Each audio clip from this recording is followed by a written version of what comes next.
ओम शांति। 27 फरवरी 2025। प्रातः मुरली बाप दादा मधुबन। बाबा बोले, मीठे बच्चे,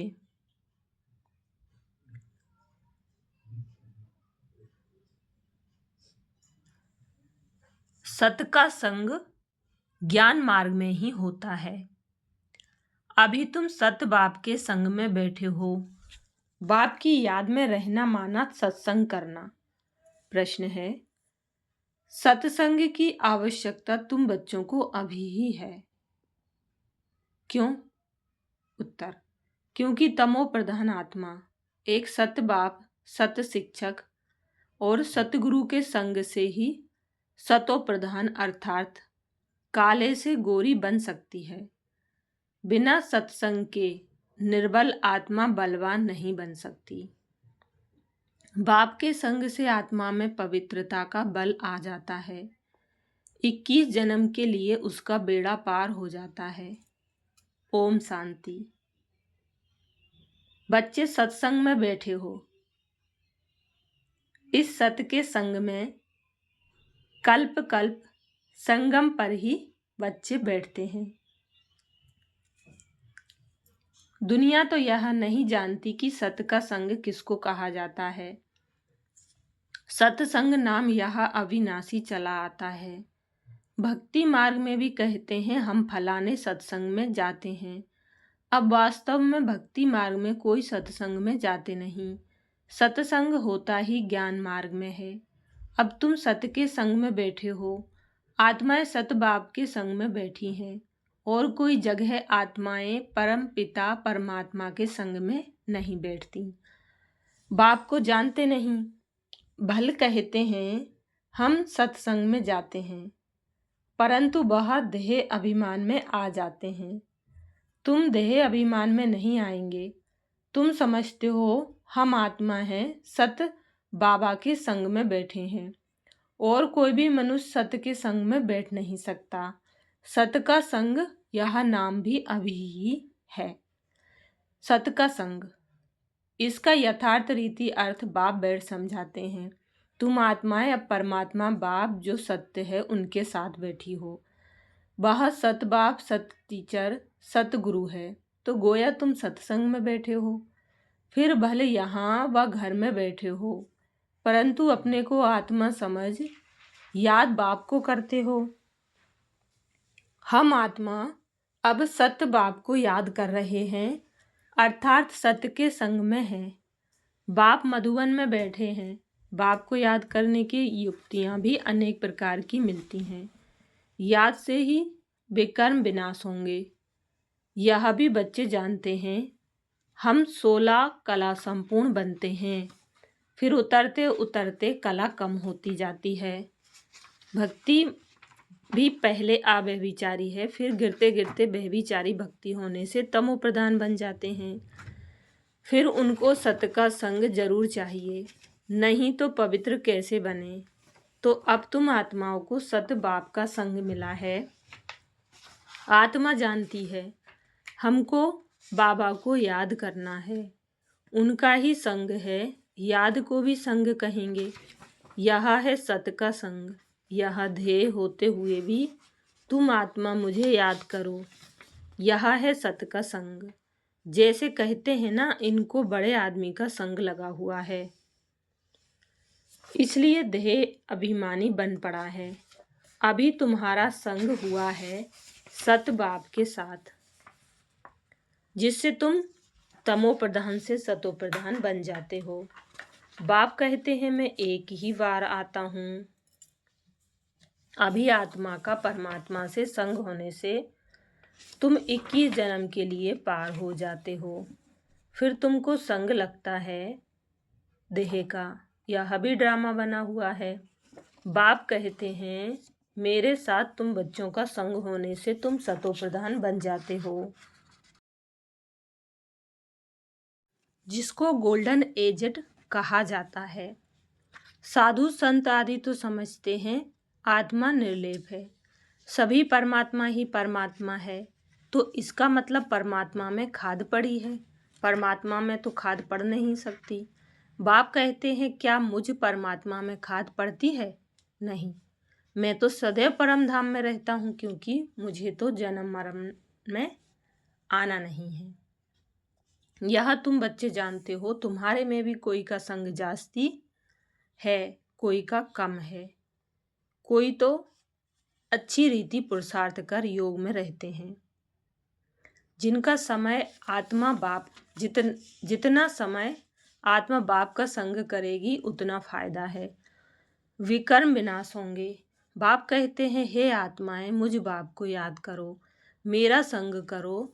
मुझे यह शरीर का आधार तो लेना पड़ता है, नहीं तो परमात्मा बोले कैसे, आत्मा सुने कैसे।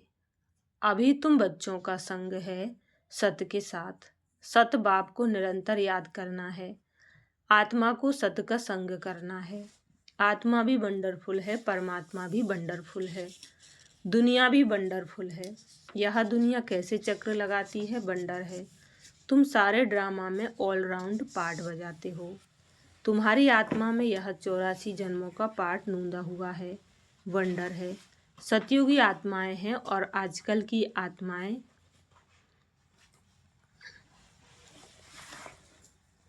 उसमें भी तुम्हारी आत्मा सबसे जास्ती ऑलराउंडर है। नाटक में कोई का शुरू से पार्ट होता है, कोई का बीच से, कोई का पिछाड़ी में पार्ट होता है। वह है सब हद के ड्रामा, वह भी अभी निकले हैं। अब साइंस का इतना जोर है, सतयुग में कितना उनका बल रहेगा। नई दुनिया कितना जल्दी बनती होगी। वहाँ पवित्रता का बल है मुख्य, अभी है निर्बल, वहाँ है बलवान। यह लक्ष्मी नारायण बलवान है ना। अभी रावण ने बल छीन लिया है, फिर तुम उस रावण पर जीत पाकर कितना बलवान बनते हो। जितना सत का संग करेंगे, अर्थात आत्मा जितना सत बाप को याद करती है, उतना बलवान बनती है। पढ़ाई में भी बल तो मिलता है ना, तुमको भी बल मिलता है। सारे विश्व पर तुम हुक्म चलाते हो। आत्मा का सत के साथ योग संगम पर ही होता है। बाप कहते हैं, आत्मा को मेरा संग मिलने से आत्मा बहुत बलवान बन जाती है। बाप वर्ल्ड ऑलमाइटी अथॉरिटी है ना, उन द्वारा बल मिलता है। इसमें सब वेदों शास्त्रों के आदि मध्य अंत का ज्ञान आ जाता है। जैसे बाप ऑलमाइटी है, तुम भी ऑलमाइटी बनते हो। विश्व पर तुम राज्य करते हो, तुमसे कोई छीन नहीं सकता। तुमको मेरे द्वारा कितना बल मिलता है, इनको भी बल मिलता है। जितना बाप को याद करेंगे उतना बल मिलेगा। बाप और कोई तकलीफ नहीं देते हैं, सिर्फ याद करना है बस। 84 जन्मों का चक्र अब पूरा हुआ है, अब वापस जाना है। यह समझना कोई बड़ी बात नहीं है। जास्ती रोजगारी में जाने की तो दरकार नहीं है। बीज को जानने से समझ जाते हैं, इनसे यह सारा झाड़ ऐसे निकलता है। नट सेल में बुद्धि में आ जाता है। यह बड़ी विचित्र बातें हैं। भक्ति मार्ग में मनुष्य कितने धक्के खाते हैं, मेहनत करते हैं, मिलता कुछ भी नहीं।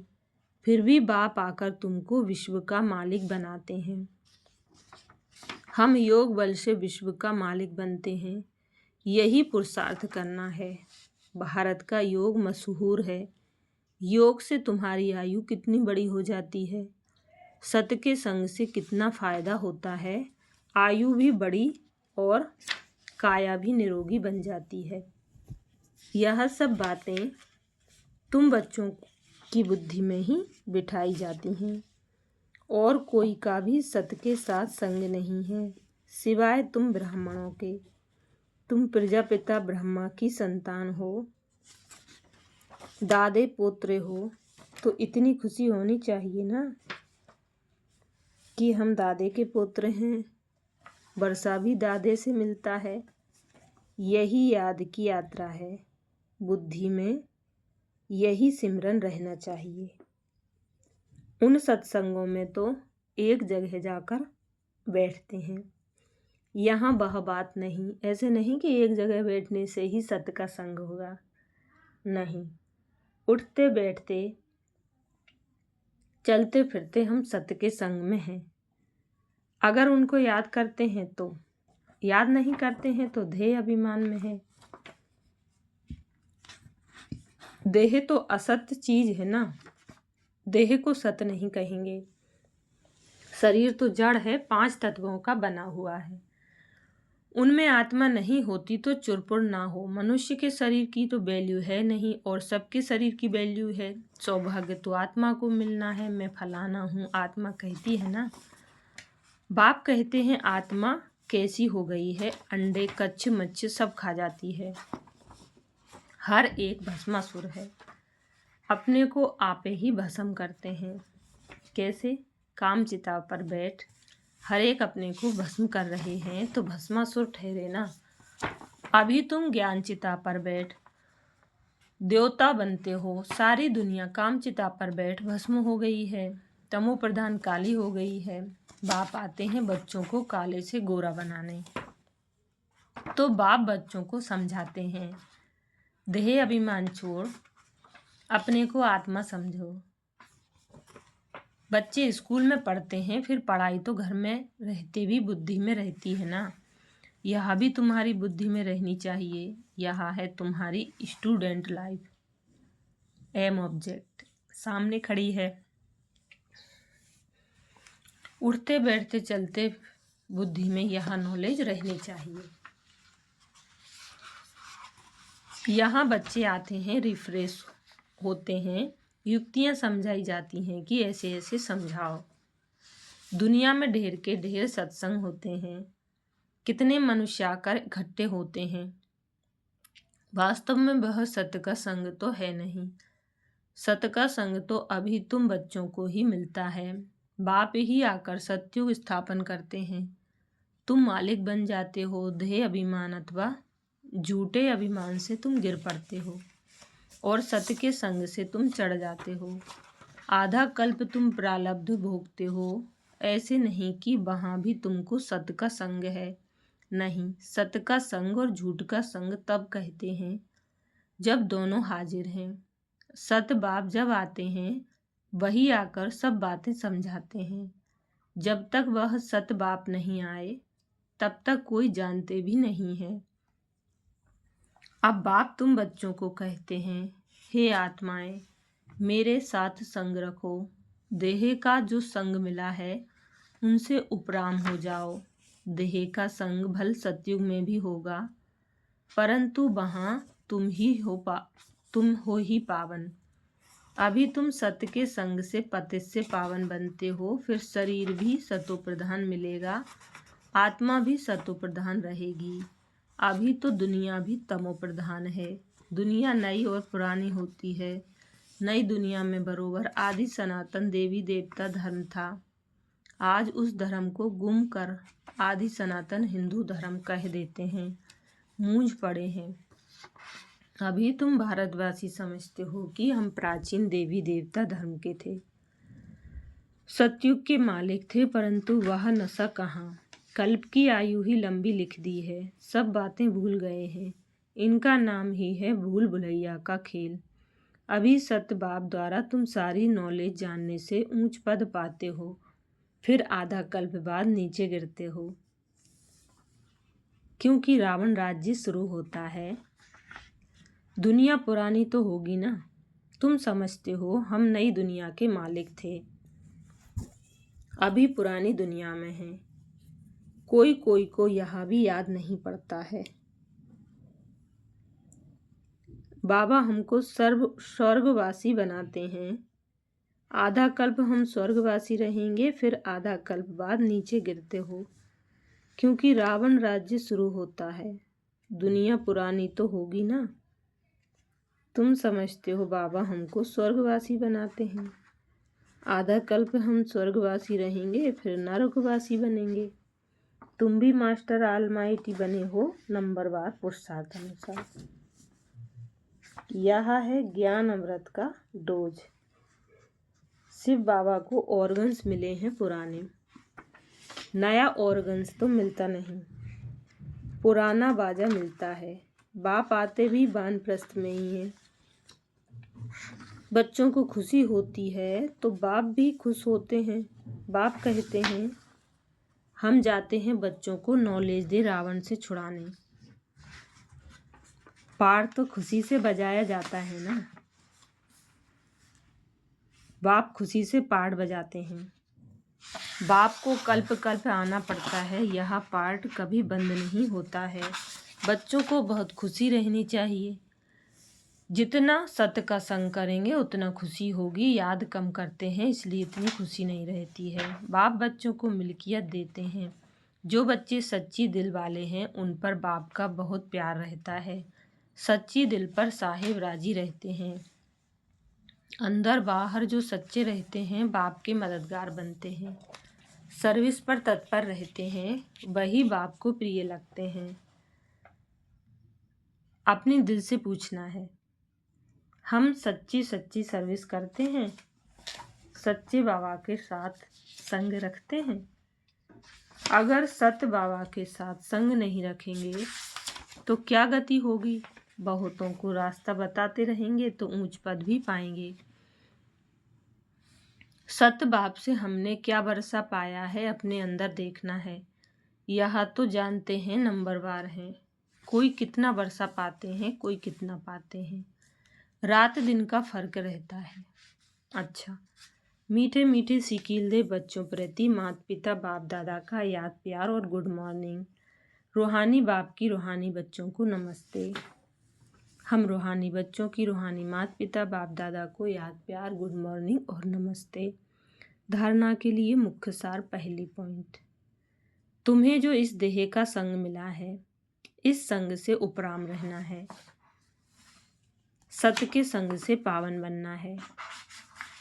दूसरी पॉइंट है इस स्टूडेंट लाइफ में चलते फिरते बुद्धि में नॉलेज घूमती रहे।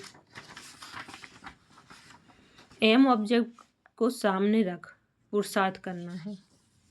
सच्ची दिल से बाप का मददगार बनना है।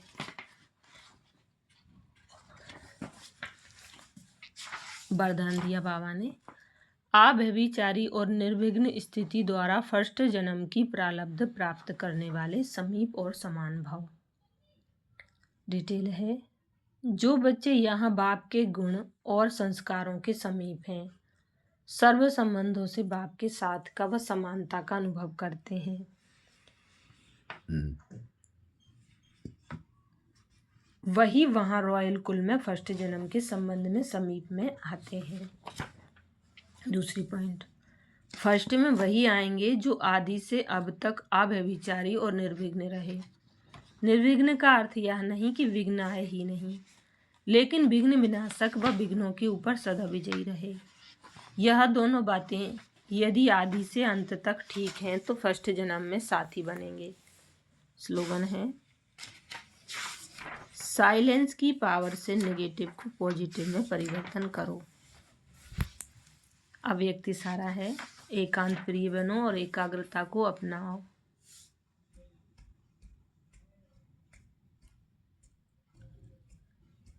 एकांतवासी अर्थात सदा स्थूल एकांत के साथ साथ एक के अंत में रहना। एकाग्रता की शक्ति से किसी भी आत्मा का मैसेज उस आत्मा तक पहुंचा सकते हो। किसी भी आत्मा का आह्वान कर सकते हो। किसी भी आत्मा की आवाज़ को कैच कर सकते हो। किसी भी आत्मा को दूर बैठे सहयोग दे सकते हो। अच्छा, शुक्रिया बाबा, शुक्रिया आप सभी का। ओम शांति।